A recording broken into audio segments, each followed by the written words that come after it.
Uy, magandang umaga mga klase. Ngayon po, nandito tayo ngayon sa San Antonio Parish po, dun sa Fort Bonifacio. At ngayon, i-interviewin ko po ngayon si Father Adam Macari, poet ng Capuchin. At tatanong natin sa kanya po ngayon kung bakit siya pumasok sa priesthood. Tara!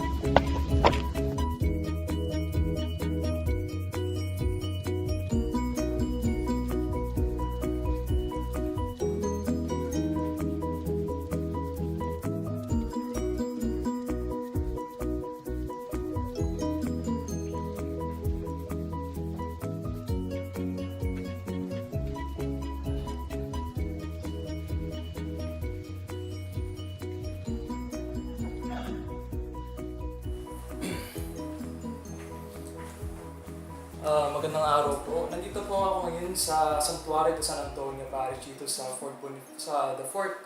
And kasama ko po ngayon sa Forbes Park. So kasama ko po ngayon si Father Adam. Isa po siyang priest dito po dito sa parish ko. At good morning po, Father Adam. Good morning, Justin. Opo, ito po isang interview kasi para sa theology class namin po regarding yung Sacrament of Holy Orders. Okay. And may mga konting mga katanungan lang po para sa inyo.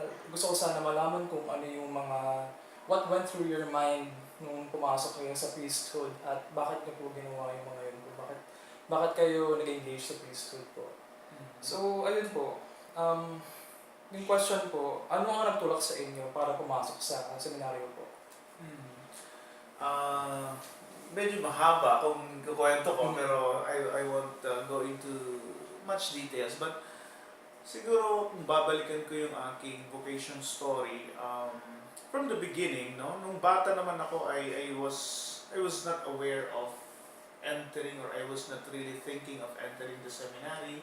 Young as I was then, talaga namang, yeah, I just followed the rhythm of life, no, just like ordinary young people, no. Naglalaro, nag-aaral, nakikipagkaibigan, no? The normal young person, young student. Pero during when I was elementary, when I was grade 4 or grade 5, I forgot, grade 4 or grade 5, when I was grade 4, I began to be attracted doon sa mga nagsiserve as altar servers. Kasi I studied in a Catholic school, no, run by the Franciscan sisters. So mga Franciscanong Madre, Franciscan Apostolic Sisters. So every week meron kaming masses. Okay. And syempre, of course, as students we were required to attend the mass. No? But something attracted me dun sa pagsiserve dun sa altar. At nakikita ko dun sa mga servers noon during that time. So grade 4, towards the end of my grade 4 or perhaps the beginning of my grade 5, ay nag-opt akong sumali sa altar servers. Para pala tayo po kasi yung kung saan gano'n ang galing ko sa nag-aaral po. Franciscan din yung hawak po dun sa Road School in Mandaguya. Opo. So ano po ang mga naging preparasyon ninyo po sa pagpasok sa seminaryo? Preparasyon, siguro when I was serving at the altar, parang yun nga na I felt attracted, and then I opted to enter the Knights of the Altar, no? One tawag namin. And then yun, I enjoyed doing what I was doing, no? And then syempre kasama ng pare pag may mga masses, lalo na pag nagpupunta sa mga barangays, no? And then hanggang naging high school ako, nagpatuloy ako sa aking ginagawa bilang altar server. Tuloy-tuloy na siya. Oo. So, siguro part ng aking preparation, perhaps not intentionally or not knowingly, pero yun na rin siguro paraan ng Diyos na pag-prepare sa akin is when I became third year high school, yung aming pare, who happens to also be a Franciscan, kasi Franciscan din yung parish namin, he invited us to stay in the convent. So from there, dahil December yun, no, magsuserve kami sa dawn masses, so we want to stay in the convent. So nagstay ako sa convent together with some of my friends, no. And then, ayun, from that moment on, yung preparation siguro na parang we were like living in a community.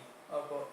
And then nandyan yung pare, kasama namin, then we join them in their prayers, and then we join them when they go to the barrios, no? Doon, yun yung mga preparation na nakita ko na, sabi ko nga, perhaps on my part, it was not an unintentional thing, it was not really planned, pero sa mata ng Diyos, siguro yun yung plano niya na pagpe-prepare sa akin, sa aking tatahaking buhay Kaya later. talaga, para siyang immersion talaga po. That you Mm. need to be one with yung community para pumasok po dito. Tapos, ano po, nung pumasok na kayo, di ba po, pumasok na kayo sa seminaryo, yung parang ba naging expectation niyo po? Yes, yung expectation niyo versus reality ba yun talaga? Ng seminary. Na-meet ba yung expectations niyo po? When I entered the seminary, fourth year I decided to take the exam. No? Okay. Fourth year high school.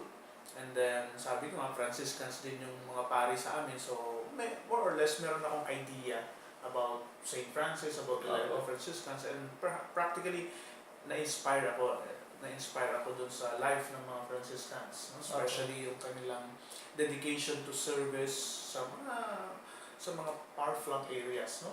Pupunta doon, makikitulog, celebrate ng Mass, and then be with the people, eat what the people serve, parang ganun. It attracted me much. So, expectations, when I entered the seminary, I have some expectations, but they were not too many. No? Parang hindi ako yung nag-expect na itong seminary, ito talaga yung or holy people live. Hindi yun yung aking expectation, kundi sabi nga, very, very few. Basta ang expectation ko lang noon is I would like to enter the seminary, and I felt I was drawn to enter this seminary, and expected ko lang na makapag-aral ako, matutunan ko yung ibibigay sa akin, at makita ko doon yung aking gustong tahaking buhay, or yung buhay na gustong ibigay, or the path that God would be leading me. Parang ganun. Those are few expectations lang sa akin, and nung pumasok naman ako, of course there were frustrations as well, no? Parang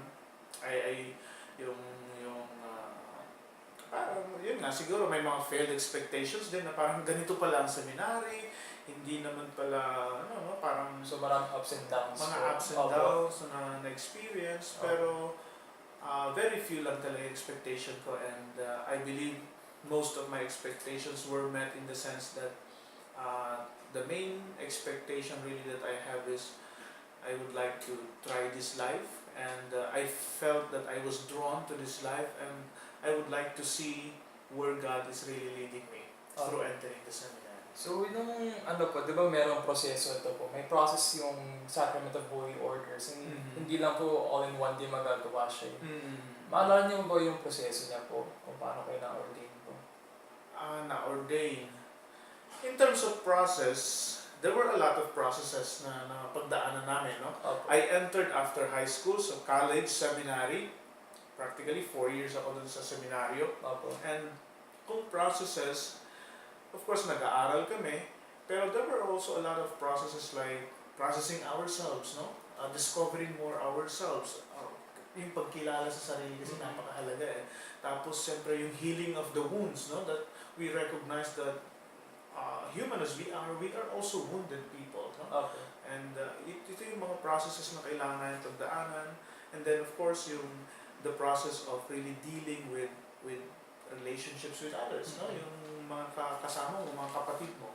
And then the processes pa, aside from the process sa seminary, syempre yung mga exposures din, no? Maraming mga exposures kami to be with the people, immersion, and in fact, yung theology classes namin, we study theology, but we live in the urban poor areas. No? Parang dun sa mga squatter areas, nagre-rent kami ng bahay.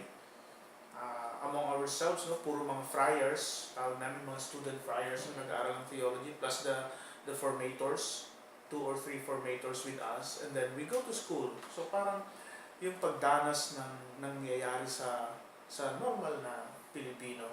Pero nag-aaral ng theology, and from there, 4 years of theology, and then plus other processes. So I I had my pre-diaconal apprenticeship. Actually, I had my pre-diaconal apprenticeship here in Dito Forbes. po. Then after that, I was ordained to the diaconate. 6 months after, I was ordained to the priesthood. Talagang mahaba siya talaga po yun. Yes. Opo. So, ano po yung, nung natanggap niyo pala yung Sacrament of Holy Orders, ano po ang mga pagbabago na napansin niyo po sa sarili niyo? Siguro ang pagbabago in the sense na siguro yung saya, no? Saya. Yung joy ng makapaglingkod Opo. through the ministry of the Holy Orders, no? Joy that comes from the realization that God is so good, no? God is so good that Yes. He has chosen me despite or in spite of all my weaknesses, no? May mga limitations din ako, may mga personal sins din ako, no? May mga other, so masabi natin, human weaknesses that I have. Despite of all those things, God has chosen me, no? And God has given me the gift of ordination. So, yun yung isang nakita ko na siguro nagbago, or at least yung naramdaman ko, yung joy, no? The joy, the incomparable joy that I experienced. And then, from there, sa akin naman, yung hindi lang pagbabago, kundi yung pagnanais na patuloy na hubugin yung sarili, no? Through the grace of God, na patuloy na maging maayos, no? Patuloy na maging mabuti, no? Of course, it's totally from God's grace, no? So, yung pagsusumikap talaga, and at the same time, I always tell myself that the ministry that I'm doing is a privilege for me, a privilege to give my thanks to God because He has chosen me. So hindi kapag nagsisilbi ako sa tao, hindi utang na loob ito ng tao sa akin, kundi ito ay pamamaraan ko lang ng pagbabalik, no, sa Diyos, no? Pagbabalik ng grasya na aking natanggap. So it's my way of thanksgiving, a humble way at that, of thanking the Lord for choosing me to become part of this holy order. Since binigay na sa'yo ni God yung blessing of being a priest nga, being His parang messenger nga sa ibang tao po, paano naman po may hikayat ang mga kabataan tulad namin po sa panahon ngayon sa pagpapari po, tsaka sa pagmamati? There are many challenges now, especially with the many options that we have in life, no? Opo, Yeah, technology has its own advantages. It also has its disadvantages, and then yung mga many options, no? Napakarami na rin distractions, no? Marami po. Oo, napakaraming mga ino-offer ang mundo sa atin na very attractive at that also, no? So, kaya masasabi natin, many are also parang yung thirst for God ay nawawala, no? Parang talaga nag-overtake talaga yung materialism po. Yes, di ba po? oo. So, kaya marami na rin mga kung before maraming vocation, ngayon hindi na gaano marami, no? Pumipili sa pagpapari kasi why will I choose to become a priest when I can enjoy, I can enjoy my life, I can get my share of the wealth of the world, no? Yung career pa, no? Yung careerism minsan, no? We would like to go up to the ladder. Meron naman silang sinasabi dito, manalala ko dati po, na parang sinabi daw there are different kinds of riches daw po. Yes. Meron dito yung material wealth nga. Yes. Pero yung ina-advocate nga ni St. Francis nga po na yun nga yung being humble in spirit, being poor in spirit po, di ba po?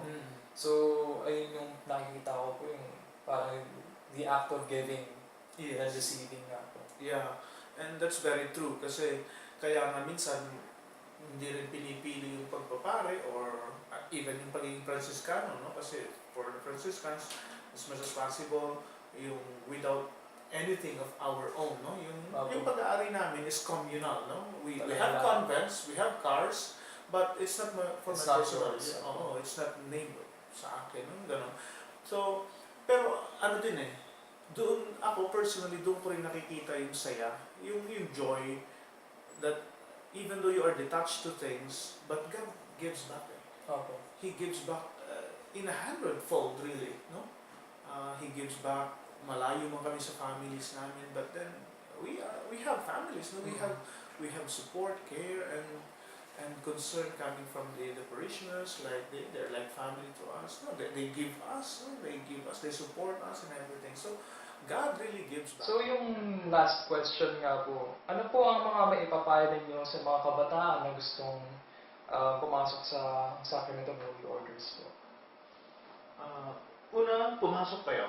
Opo. Kasi gusto nila, no? So, sabi ko nga kanina, if kung the longing is there, no, the feeling and the determination to enter is there, don't take that for granted. No?